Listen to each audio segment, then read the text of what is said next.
Hello, everyone. As our participants start connecting their audio and their visual, we just want to say welcome to everybody. We're super excited that you're here with us today. I just kind of want to go over a couple of housekeeping information.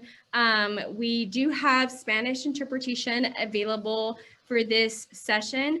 If you go down below on your Zoom screen, there will be an interpretation globe where you'll be able to go ahead and select the language that you wish to hear, which is in this case, you'll select Spanish to be able to hear in Spanish. And I'm going to let my counterpart, Patricia, say that in Spanish for us. Buenas tardes y bienvenidos a todos. Mientras permitimos a todas las personas que se están tratando de conectar en un momento que puedan arreglar su audio, su vídeo, les voy a dar la bienvenida a todos y a ofrecerles interpretación en español a todas aquellas personas que deseen o escuchar esta presentación en español. Por favor, escojan su lenguaje de preferencia en donde dice interpretación en la barra de herramientas abajo de su computadora y escojan español en el globo terráqueo. Gracias. Thank you so much, Patricia, for that information. And we want to let everyone know as well that we do have ASL interpretation this evening. We have Shelby and Terry joining us. So if you go to the participant section and click the three dots next to their names, you can pin them so you see them throughout this entire conversation. So let's get started. My name is Carla Rivera. I am with the Community Engagement Department here at AISD, and I'm super excited to be with this vertical team in our community to really talk about next steps and what our school year is going to look like in the future. We want this to be the opportunity where you can ask questions. We have a panel discussion and we do have some topics that we've created in advance, but we are definitely encouraging you to ask questions and address your concerns either in the chat, or you can use the raise hand feature, and then we will be able to call on you. So again, super excited and we really appreciate everyone that's here. And so let's start with introductions. And we'll start with the superintendent. Thank you, Carla. Stephanie Elizalde, and I am absolutely honored and humbled to serve as your superintendent for Austin ISD. And thank you all for taking time to have a conversation with us. Thank you so much. Next up, we have our Chief Academic Officer. Good afternoon, everyone. Elizabeth Casas, Chief Academic Officer. Welcome tonight. It's great to see everyone. Thank you so much. Our Chief of Schools. Good evening, everyone. Anthony Mays, Chief of Schools. Happy to be a part of the conversation this evening. Our Equity Officer. Good evening, Stephanie Hawley, Equity Officer, and it's exciting to be here with you this evening. Looking forward to the conversation. Thank you so much. Before we actually move on, Dr. Elizalde, I think we might have some trustees here with us. Thank you for that. I believe Trustee Ashley may be joining us. So if Trustee Ashley's with us, I would love for her. I am. I'm here. Yes, say hi, everybody. Trustee Ashley, we wanted to thank you for all of your service and thank you for joining us this evening. Happy to be here. Thank you for hosting. Thank you so much. And so as we continue, our Chief Technology Officer. Good evening, everyone. Sean Brinkman, Chief Technology Officer. Really appreciate you taking the time to be with us this evening. Thank you. Our Chief of Police. Good evening, everyone. Ashley Gonzalez, Chief of Police. Excited to be here with the rest of the team, engaging with our community. Thank you so much for that. Our Chief Human Capital Officer. Leslie Stevens, Chief of Human Capital. Thank you for being here. Thank you. Our Chief Officer of Intergovernmental Relations and Board Services. Yeah, good evening, everyone. Jacob Reach, and I'm glad to be here with our Navarro and our Anderson vertical teams. Thank you. Our Executive Director of Innovation and Development. Hi, everyone. Michelle Wallace here. Great to be with you. Thanks for making time this evening. Our Chief Operations Officer. Hello, everyone. Matias Segura, looking forward to the conversation. Thank you for having us. And last but not least, our Chief Communications and Community Engagement Officer. Hi, everyone. My name is Jason Stanford, and I'm an AISD dad, so I know what it means for you guys to give up your evenings to be a part of this. Thank you so much. Thank you so much. And so as we get started, I'm sure that it's on everyone's mind as we are closing or approximating our school is almost about to end. And so I'm sure that graduation, prom, that's a couple of the topics that is on everyone's mind. So Dr. Mays, can you guide us through that conversation? Sure, I'll be happy to do so. We're excited to make sure that our students get a chance to recognize some regular and routine rites of passage, like graduation. And so we know that it won't be routine because, of course, we have COVID-19 that we have to account for. And so we will be hosting our graduations in outside stadiums. And so that'll take place from May 28th through June 3rd. And we will have, of course, temperature checks, masking, and social distancing. And each student will be able to bring at least 4 guests. We also have proms underway at this point. And so some students have actually already gotten a chance to partake in that ritual and hopefully enjoyed themselves. But we're moving forward with doing those in a safe way too, with indoor, outdoor venues. And we're also making sure that the students have, packaged food. So again, we don't have cross-contamination or spread through, touching surfaces. So I think that we've been able to do that successfully, and we plan on continuing to move forward and make sure that our seniors have a good time as they close out this year. Awesome. Thank you so much, Dr. Mays, for that information.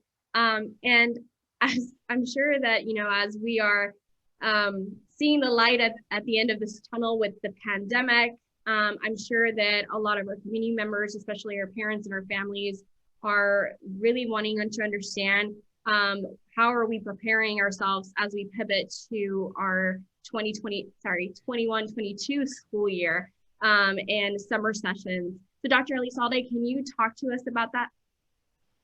Yes, of course. Thank you so much. We definitely have learned a lot through this pandemic, of course, and COVID-19. So there are a couple of highlights I want to definitely communicate, and we're in the process of creating a larger communication for everyone in our community. But for tonight's community conversations, I want to emphasize that next school year absolutely will look more like what a school year generally looks like. By that, I mean we will be able, learning from this past year and continuing to build on the fact that we know that there is no substitute for the majority of our students.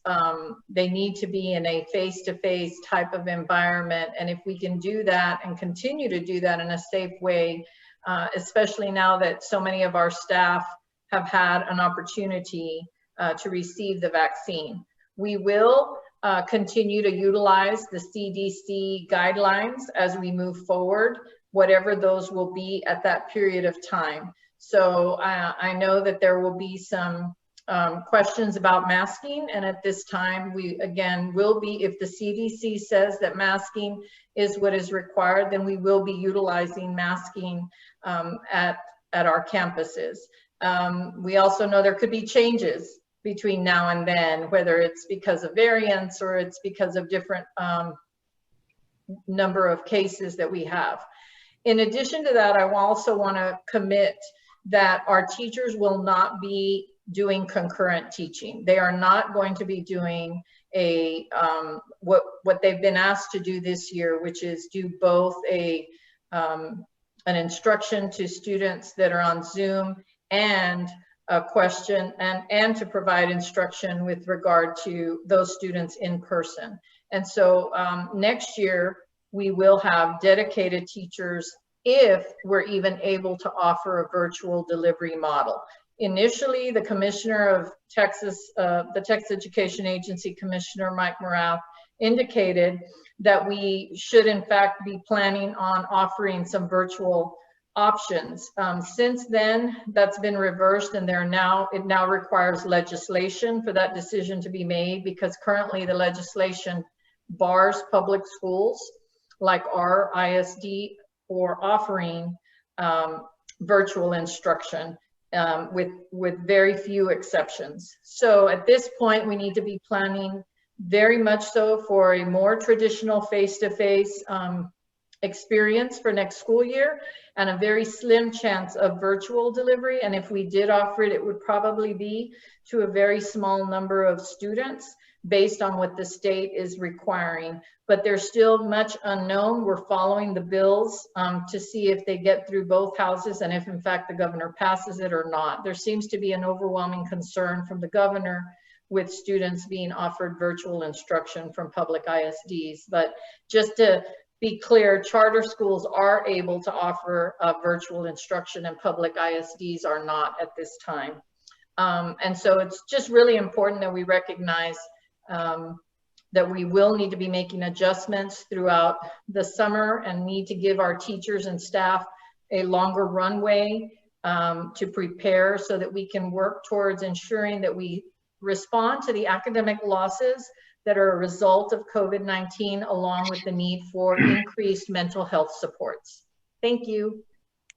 Thank you so much, Dr. Elizalde. So before we move on, we want to know where your thoughts are. So I do see a couple of questions on the chat, so we appreciate that. And as we continue receiving more questions, Dr. Elizalde, you did address this regarding hybrid and virtual learning. And so part of that question that we had is that if there is a virtual option, this person doesn't have an issue with the temporarily transferring of a student to a different school for remote learning, but how will the district ensure that the teachers that are selected are the most suited for remote teaching? Yeah, that's the advantage. If we are able to offer virtual and it being a dedicated campus, is we would actually then post that as positions for our teachers to apply, because we know that there is a skill set required for that type of instructional delivery. And so we would, I mean, two things. First, you want teachers who are motivated by that instructional delivery. That we want them to want to be able to do that. And then we want also to have, like we do in every one of our classes, have the best with regard to whatever type of delivery it is. So it would be something that we would be selecting teachers that both want and have the skill set for that particular instructional delivery. Awesome, thank you so much. And so as we wait for our participants to think of other questions, there was a question in the pre-registration form. And it's related to the start of the school year. So this person or individual wants to know what type of activities, resources, or other things are you thinking for the start of next year to help students return successfully?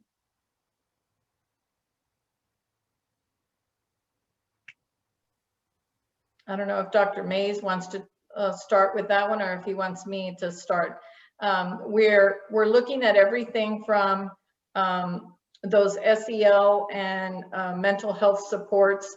We're looking at dedicated time within our classrooms to provide a conversational environment for our students. And we're also looking at embedding resources throughout the entire school day so that this isn't something that is separate.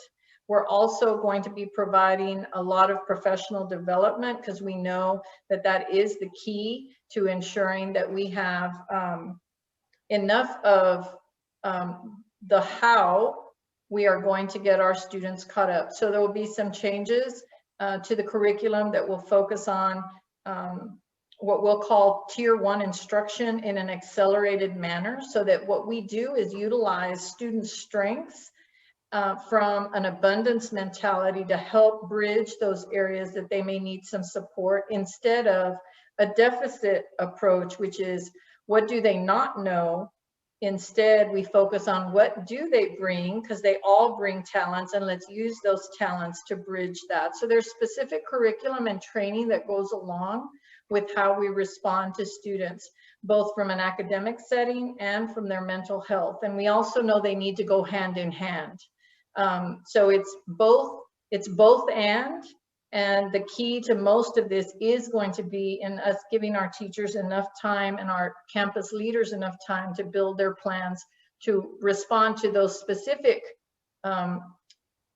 needs at individual campuses. So there'll be some that will be district-wide, but we also want to make sure that our campus leaders have the ability to respond to the personalized or localized kind of challenges at each campus. We'll be switching its sign language interpreters. Thank you. Thank you so much for that information. And before we move on to our next section, there is a question that I'm going to combine since they're very similar. So the question is, so if students who are attending in person either need to quarantine because the vaccine obviously isn't available, would they have to receive virtual instruction from their in-person teacher, or would have to log in with a virtual teacher? And this is this an option for students who may have to be absent for 2 or more weeks? And I'll Dr. start. Mays, you want to go ahead? Yeah, that's what I say. I can start. And so for us, as we look at the opportunity to kind of leverage that virtual platform, that's one of those instances where we know the virtual classroom will not be going away from us entirely, because we will have to meet those needs.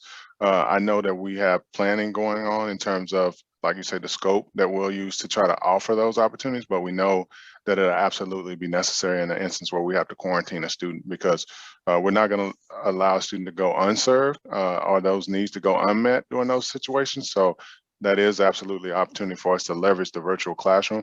I just can't speak to specifically what it will look like for next year, because again, we are still in the planning phases as we have those conversations, but just know that that's another way that we would have to leverage that platform to meet those needs. Thank you so much for that, Dr. Mays. And so our next question is regarding budget and staffing. I kind of want to go and talk to Ms. Stevens about if you could discuss about the budgetary challenges that we're having associated with COVID-19, as well as how that's going to affect staffing plans for our next school year. Yes, I can. So every year in the spring, the district has a department and some demographers that give us a projection for every campus. It's based on historical information, it's based on community information, all of that. And then it gives us the total for the district based on all those cumulative campus projections. So a year ago, it was projected across the district that we would have 80,000 students. We currently have enrolled about 73,900 and something, so about 74,000. So that is a 6,000 student difference. However, the district staffed for 80,000 students. And so in essence, you could say for this school year, we were overstaffed because we had only 73,000 students. So our demographer, once again, it was about January, February, they do their work and they set a projection for next school year. And our projection for next school year is 77,351. So it's more students enrolled than we currently have, but it is still less than the 80,000 that was projected a year ago. So every school has that projected number. And in the past, in the district, the formula to staff students, and I'm going to use secondary because I see some of the questions and a lot of them happen to be around the secondary. They would take that projected number for that school and divide by 29. And that was the number of staffing allocations for a school. Now, and I can just tell you, when we did that, if we would have just done that same staffing formula with the 77,351 projection for next year, we would have cut a little over 600 positions off of campuses. As it is, what we did is we took that as an opportunity to look at the way we had staffing guidelines or have staffing guidelines in the district to see if we could utilize our greatest resource, which are, our staffing and our teachers, to make things more equitable across the district. So within our staffing guidelines, we added some formulas within there and weighted them so that campuses who had a greater need are getting more. We didn't take away from other campuses. It's just we waited for certain factors that we found were important. And so in doing that and applying that formula to the campus projections across the district, we're reducing across the district approximately 220 positions. And when I say that, so when a campus had more staff than they're projected for the following year, those staff then go into what we call a priority pool. And we have, right now, I believe there's about 140 teachers in our priority pool. And what we do is we look at vacancies in the district. And sometimes it's back at their home campus because somebody else resigned or retired. And sometimes it is, with a school where they find a good match. And on average, we hire between 500 and 600 teachers per year. So there isn't a teacher across the district that will not have a position who is currently a teacher in our district. So we will find matches for all of our current teachers. I know there's a question about Merkinson on here, and I don't have Merkinson ahead of me. So just for the community, I also need to explain how staffing works. So we say, we run your number and we say, okay, campus, here's your 75 positions. On the back side of that, campuses do a lot of additional work. So the first thing they do is they send out choice slips. So every student gets a choice slip. They pick the courses they want to take for the following year. There are certain courses students have no choice of, such as, the ELA block, the math block, all of those. So students fill choice slips. Then schools look at who selected what. They look at the total number of students that selected courses. So, and I know specifically what we're talking about here is fine arts. So they have to look at how many students chose X or how many students chose Y. And sometimes depending on how many students they had choose those courses, it may be a 0.5 teacher that can serve as the teacher for those students, because that fills the need. So, and then I also want to speak to the fact that we use 28. So 28 is the number we use as the number to determine the number of FTEs for a campus or teachers for a campus. That does not say how many teachers are going to be in every class period. One doesn't equate to the other. So you're gonna have class periods where, let's say my first period, if I'm at a high school, my 0 and first period band may have 150 students, and then second period may only have 15. It's not that every single period's gonna have 28.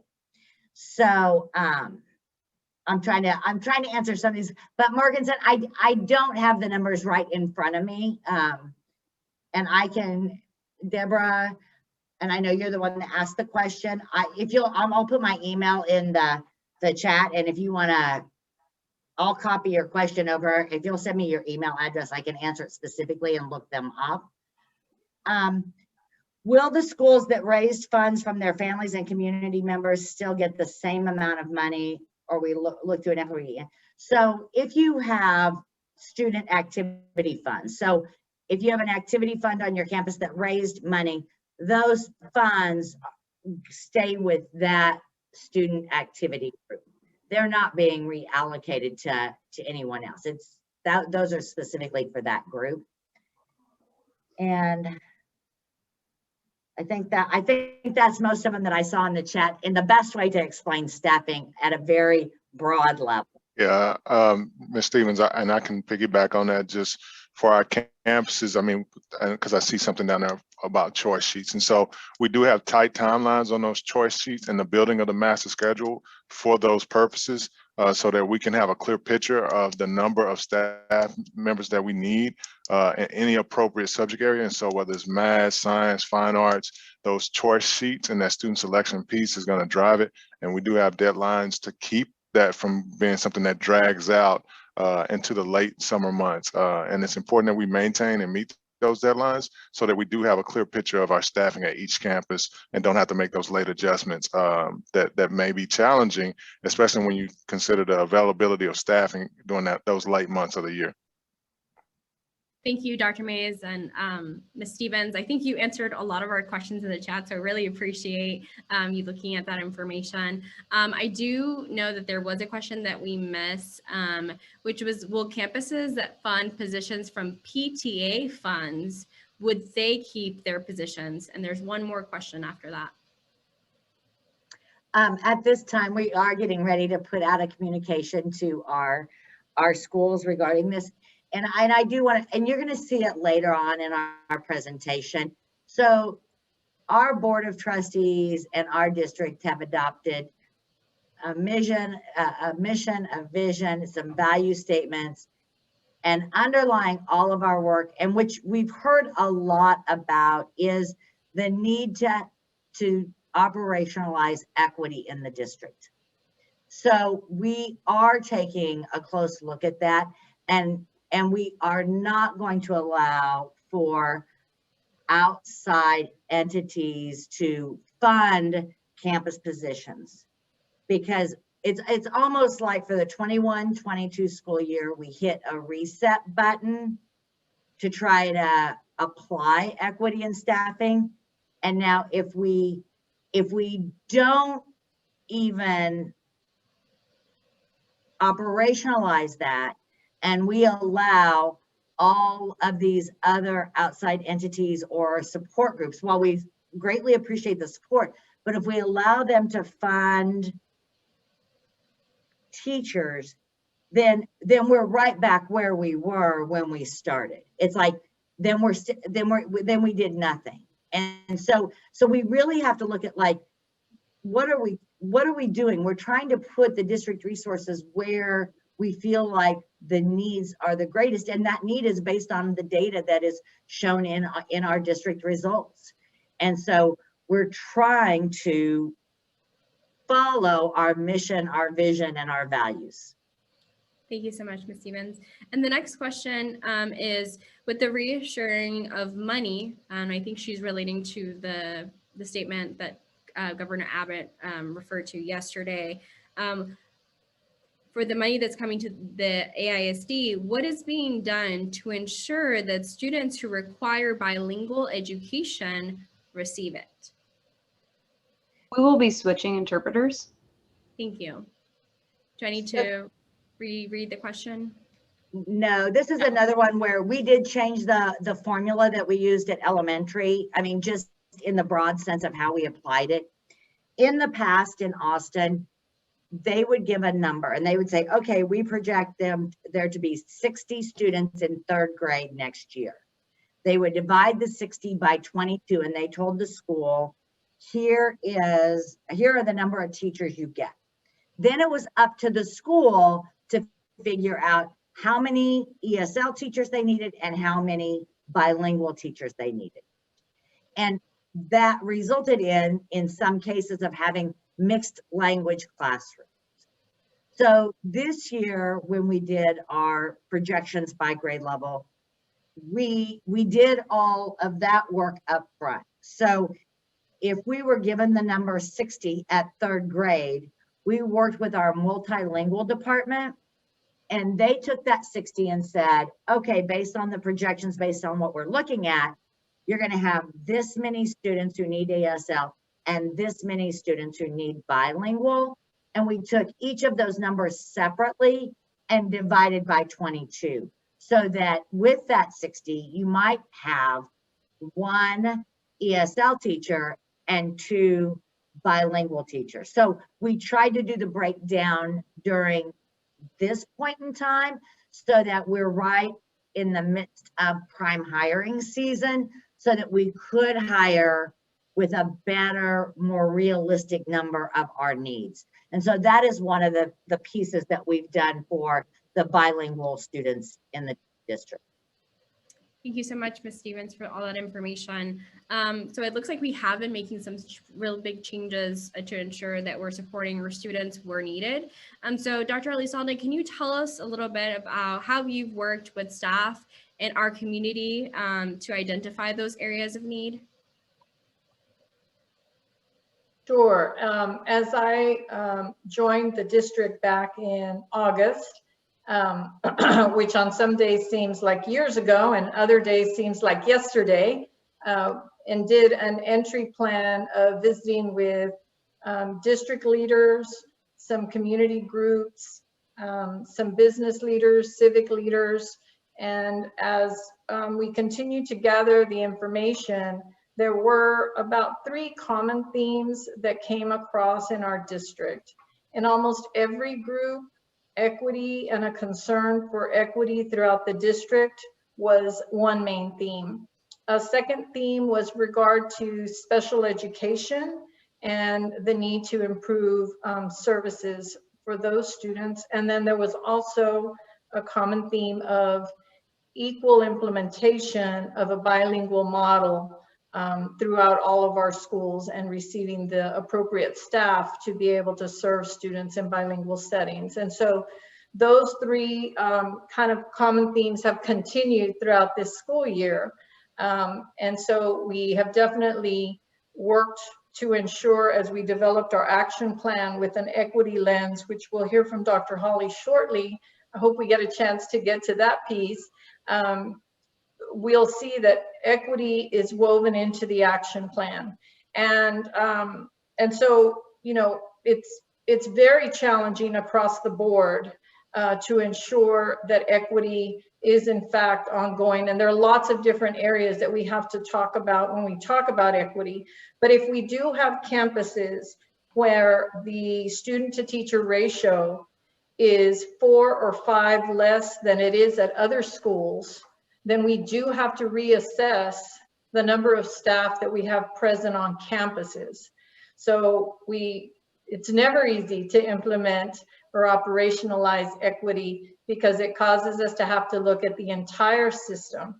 But we do have to have the ability to make those adjustments even when they're not popular. Thank you so much, Dr. Elizalde. And so before we move on with more questions, we want to talk about equity.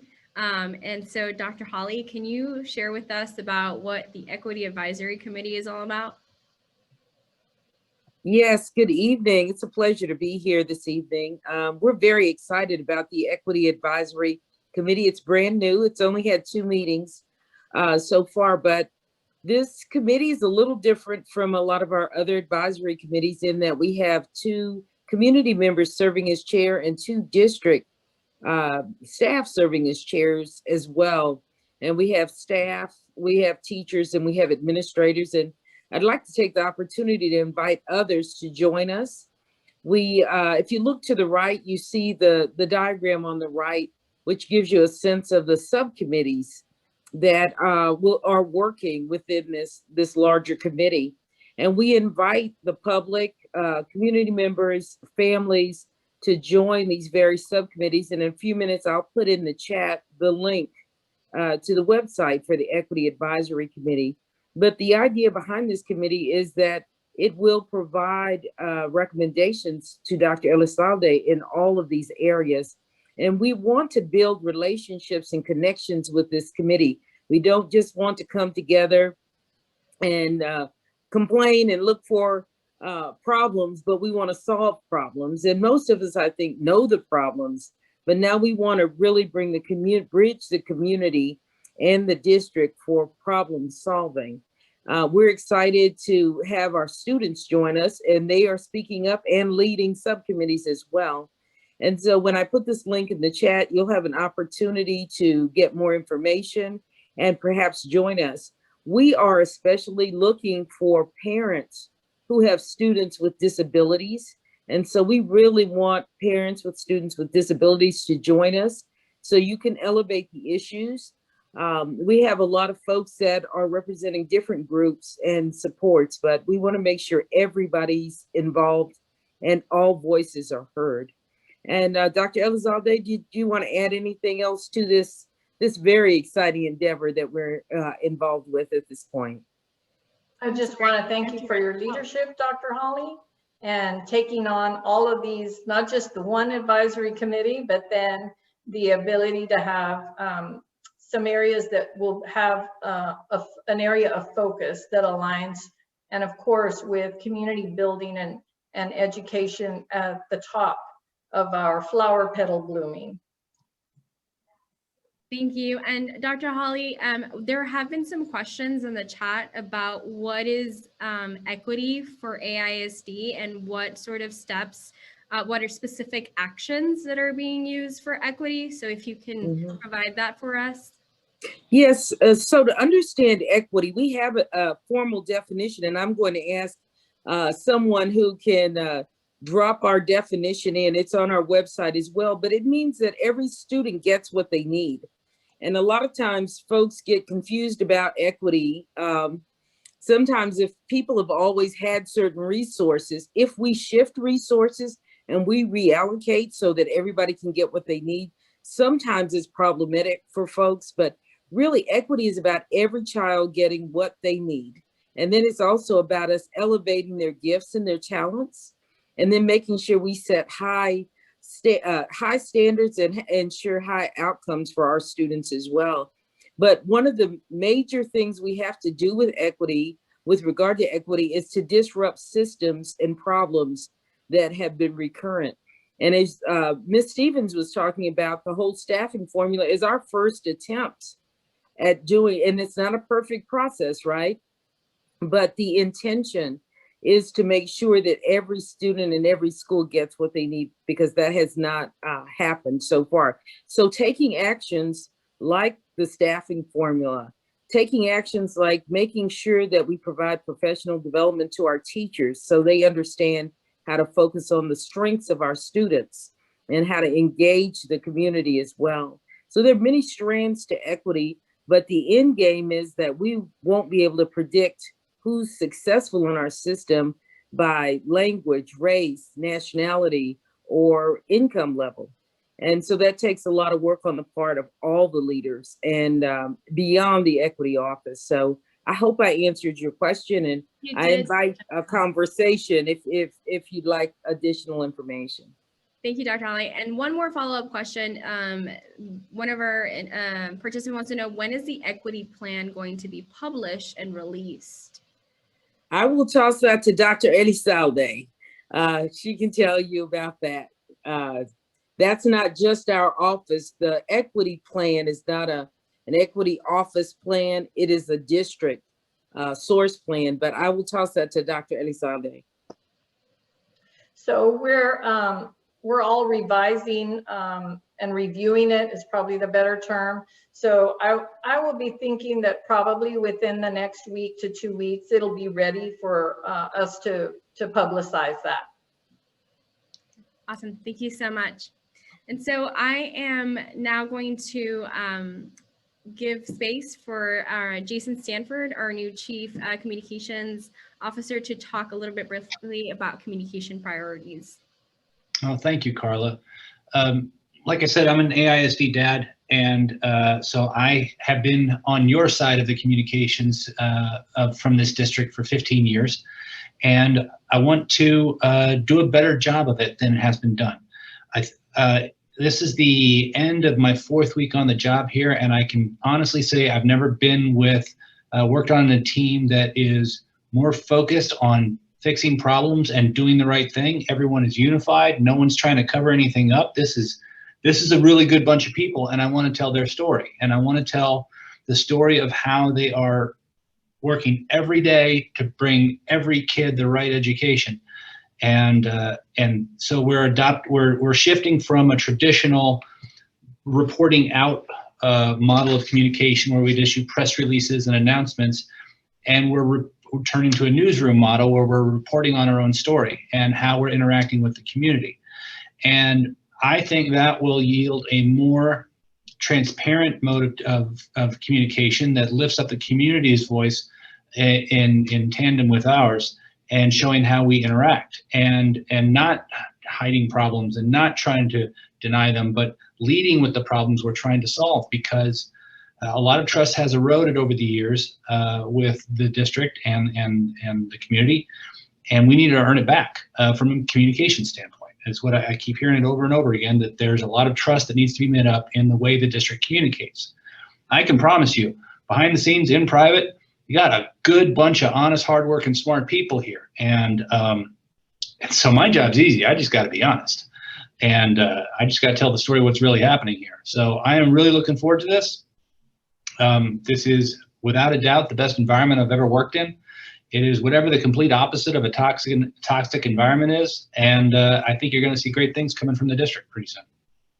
Thank you so much, Jason. And so before we move on to our next session, I want to address these two questions that we may have missed in the beginning, which is, what funding is allocated to address advanced academics at the elementary level? And if I can repeat that question. Needed. I don't know if Mr. Goganas is on the call. I guess my question is, like, what specific funding are we referring to? I guess whoever, I'm sorry, I'm not seeing the person's name, but whoever asked that question, if you can unmute yourself and maybe provide some further clarification. I think it's in reference to, if I'm following correctly, the GT identification and the way in which our campuses may be meeting either academic, high achieving GT needs at the elementary, which was happened to have been part of our conversation today when we were talking about our GT students at the elementary level. And so as we are looking into that specifically, Austin ISD has utilized an integrated curriculum with GT curriculum embedded for students who are identified as GT, but they're considered identified as GT, being served in a classroom with GT activities. And it's my understanding that those teachers have received the gifted and talented training and maintain that training. So that's how those students are selected for individual teachers who have that training. So that rather than a pull-out model, which certainly exists in a lot of other districts, but also a lot of other districts have moved away from a pull-out program because of the purposes that students then miss other instructional content and activities when they're also outside of that. That is an area, though, that we had a conversation today, because it isn't completely clear if we're truly tracking that we are building upon the strengths of those GT students at the elementary level. So it's definitely an area that we will be needing to pay a little more close attention to. Yeah, and I can add to that, Dr. Elizalde. Like you said, we were just having that conversation today. So thank you, Ms. Nesvasil, for your sharing, because that feedback actually helps us to get a sense of how well we're doing or where we need to make improvements. And so just trying to drill down and share those specifics, in terms of concerns so that we can get better. And so we thank you for sharing that. And again, I think that Ms. Casas and I and Dr. Elizalde were just having that conversation today about our GT program. And before we go on, I do want to just take a moment because we have another trustee who has joined us. So in addition to Trustee Ashe, who joined us at the beginning, we have Trustee Singh as well. Thank you. Welcome, Trustee Singh. We'll be switching interpreters right now. Thank you. And so as we move ahead, the board had just adopted a strategic plan framework shortly before the change in leadership this past summer. And so we want to know what are the process for the administration for next steps to develop strategies. So Ms. Wallace, can you talk to us about that? Of course, thank you. Yeah, if you were following the district last year, you might have known that the Board of Trustees approved the AISD scorecard and the strategic plan framework. The framework includes our mission, vision, values, priority focus areas, and those priority focus areas are student well-being and achievement, teacher and employee well-being, culture of respect, customer service, and fiscal stewardship and prioritization. The board conversation about equity and really, instead of having equity as a separate area, wanted equity to be integrated in all of our priority focus areas and throughout our work. So you'll see that as the foundation. The board also approved the scorecard, which is how we'll measure progress against the priority focus areas. And currently, Dr. Elizalde and our executive leadership team are developing strategies and action steps that will make progress in those areas. And got some kids who are playing in the other room. At least they're not in here, because that happens too. But we're very fortunate to have worked closely with Dr. Holly's team, the equity office, along the way, and have worked hard to incorporate the themes and recommendations from the equity action plan into the actions of the strategic plan as we move forward. So thank you. Thank you, Ms. Wallace. And so Dr. Elizalde, can you talk to us a little bit how this adopted framework is gonna, talk about next steps for it? Sure. So our framework then informs our district scorecard, which should be the big overarching outcomes, while the district improvement plan should actually be at the level of implementation of inputs and outputs that ultimately give you outcomes.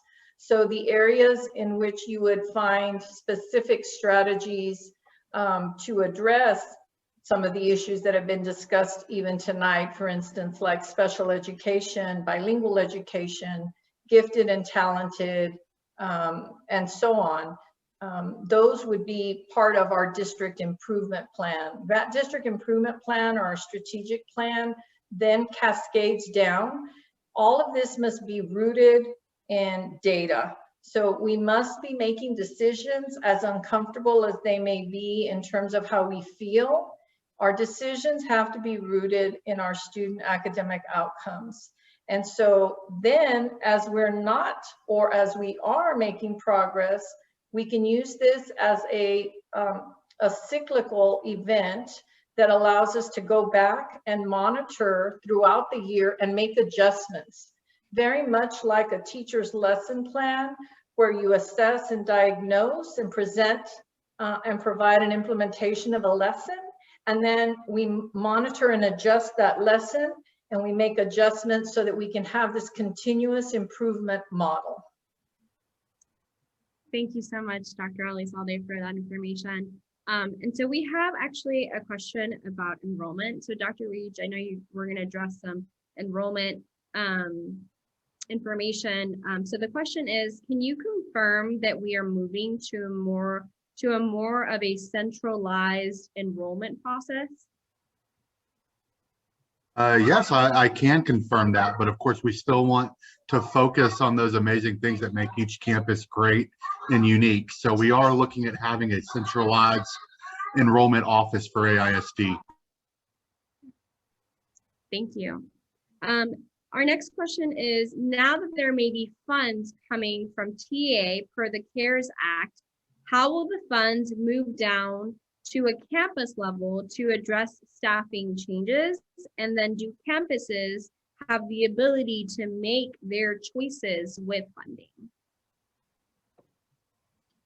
So we just got a report about what all of the strings are that are attached to these dollars that are now finally being released to Texas school districts, because as you may know, all 48 other states in the nation received ESSER funds long ago. Only Texas and New York governors had not released those funds to public schools. Dr. Reach and our interim CFO, George Goganas, have been working on the hoops to jump through for us to access the dollars and what the rules of engagement, if you will, are with that. So I'll start with Dr. Reach, and then you can turn it over to Mr. Goganas, please. So we are still waiting for some of those final rules, but TEA and the state of Texas did release the $155 million that comes out of the third set of federal funds.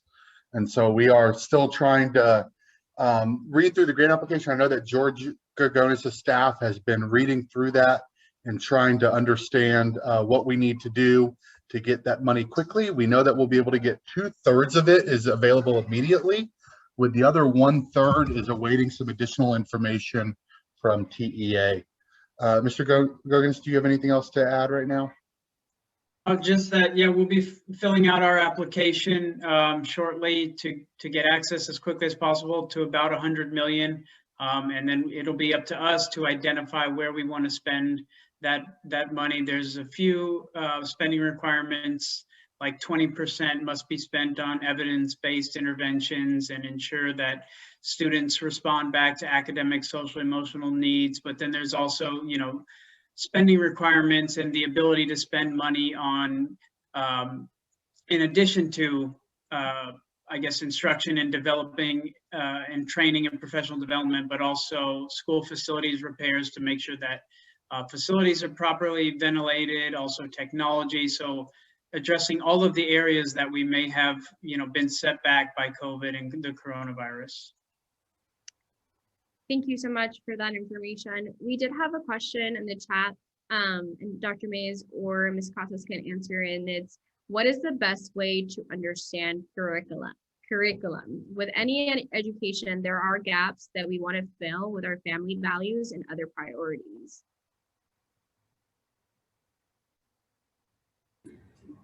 So we have a ton of curriculum available to our parents. I think maybe an upgrade for us is, how do we make it accessible and available so that parents know how to access it? Is the question more about what's available in terms of, I guess I didn't understand the question. Mr. Wu, would you mind clarifying that question for us? Yeah, sorry, my husband stepped away. We were just listening in together. Yeah, so we're just, you know, we know that, you know, education isn't going to be perfect for us, that there's a large group of people with lots of needs, but there are things that, you know, we may want our children to learn that they aren't going to learn in a public education setting. And so understanding what the curriculum is so that we can fill in those gaps at home for the rounded education we're looking for. Does that make more sense? And I think part of it is correct. It's in the accessibility. I've looked on the website and I've emailed, and I'm still just confused. Where do we get that? No, I think that's a great point. And again, part of that is that in Texas, we are bound first and foremost by law to teach the Texas Essential Knowledge and Skills. And so first and foremost, that's to some extent the what we're teaching, but we should have a scope and sequence that connects those skills and aligns that to the resources that we're going to use to engage. So just having the knowledge and skills statement itself doesn't access the type of, for instance, in reading comprehension or decoding or context clues, while those are, or inferencing, all of those are reading knowledge and skills statements. But what literature is utilized has a huge impact on the level of rigor in the way in which curriculum is delivered. And so it is an area that we need to communicate more about what resources and how we're engaging those particular skills. But we have talked about having something, and I'm going to use this as from just previous experience, having something that we used to call refrigerator curriculum that went home so that the parent could keep it on the refrigerator and they would know just the general concepts and themes that were being taught throughout a particular grading period. But we'd also want to engage our community with regard to what specific types of expectations do our communities have, because I think we have an outstanding group of campus leaders who can take district-wide curriculum and personalize it to meet the individual needs of communities. And that would be some area that we'd like to see us continue to work with our campus leaders as we move into this next school year to build upon that, so that there can be some things that we're firm on and some things that we're flexible, so that we can in fact reflect the values of each of our communities.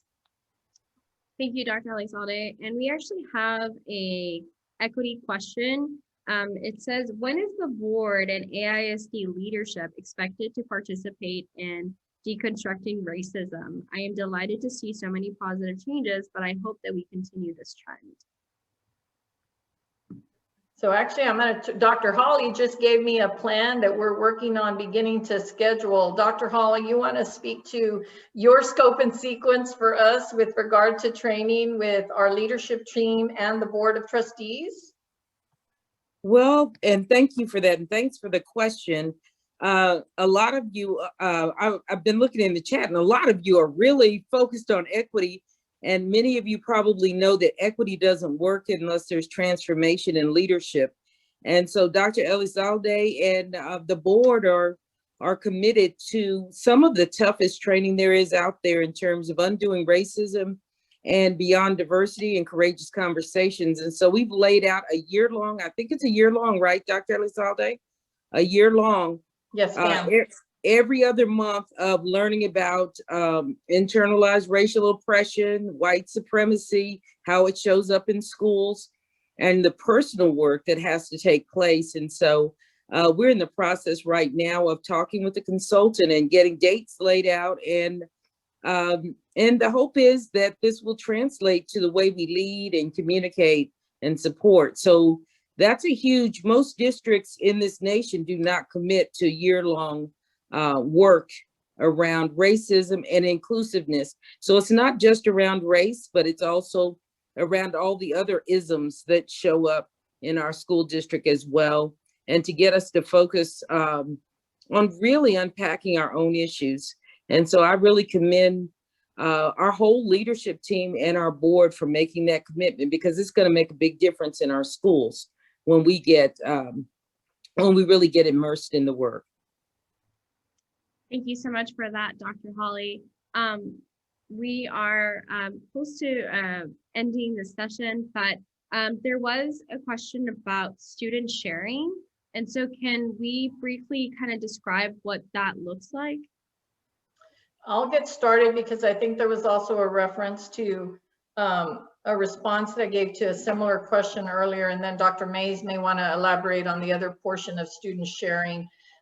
So one would be, if we have students at a particular school, particularly at secondary schools, where there may be a course that is what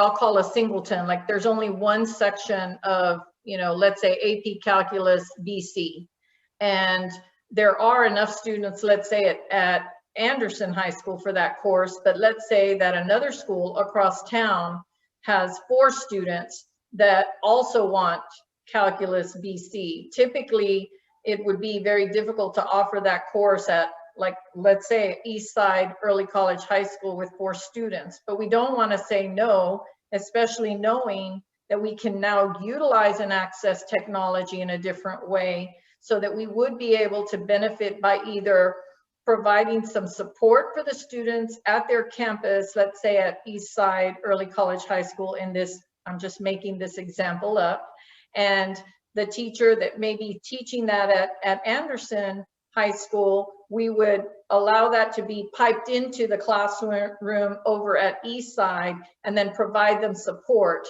for the continuation of that course. We need to benefit from utilizing the technology, not from the aspect of having teachers to teach group of kids Zoom and in the room, but in fact, benefiting students from situations where we might otherwise not have provided access. And so equity is also about providing increased access for all students for high-level rigorous coursework, regardless of where their zip code is as well. And so we want to be able to try to think about ways in which, instead of minimizing choices, we expand those choices for all of our students. I would just ditto everything that Dr. Elizalde said, and we're in the process of, as she said, earlier, operationalizing equity by trying to eliminate some of these barriers, these natural barriers that have existed, and transportation being one of those. And so while we still will maintain our student sharing piece for students, we're expanding those opportunities for students throughout the district to be able to take advantage of transportation, to take advantage of our P-TECH and early college offerings. So if you have a unique program that's offered on one side of town, and you happen to be a student that's interested in that program, you'll have transportation to access that program. Those are things that we're doing to, again, eliminate those hurdles that we know that exist for students. And so the virtual component and leveraging that virtual classroom is just another element of that. And so there's a continuum, but there's a number of different things that we're working to do to help students have access. Thank you so much, Dr. Elizalde and Dr. Mays. This is our end of our session. So I really want to say thank you to everybody for joining us. As a reminder, this session has been recorded, so we will be putting this on our website at a later date. But if we didn't get to your question, please feel free to email my colleague, Gabriela Becker. She has put her email in the chat, but it's gabriela.becker@austinisd.org to address those questions. And we will definitely follow up. We really appreciate our interpreters for this evening, both Spanish and ASL, for interpreting this conversation. We appreciate our panelists as well as our trustees for joining us this evening. Thank you so much for being here, and especially to our community for coming to the space to address questions and concerns. This is an important direction for the district to be able to hear your voices. And so we really appreciate your time. And so if you have any questions, make sure to send this to Gabriela. But again, thank you so much for participating with us, and I hope that you have a wonderful evening. Stay safe. We also want to thank you, Carla, for trying to work through all of the questions in the chat and getting them out there and keeping us on track. So we want to make sure that we thank you as well. Thank you. Everyone have a very good evening. Thank you, everybody. Thank you so much. Thanks, Ms. Palmer. We appreciate you. Bye-bye.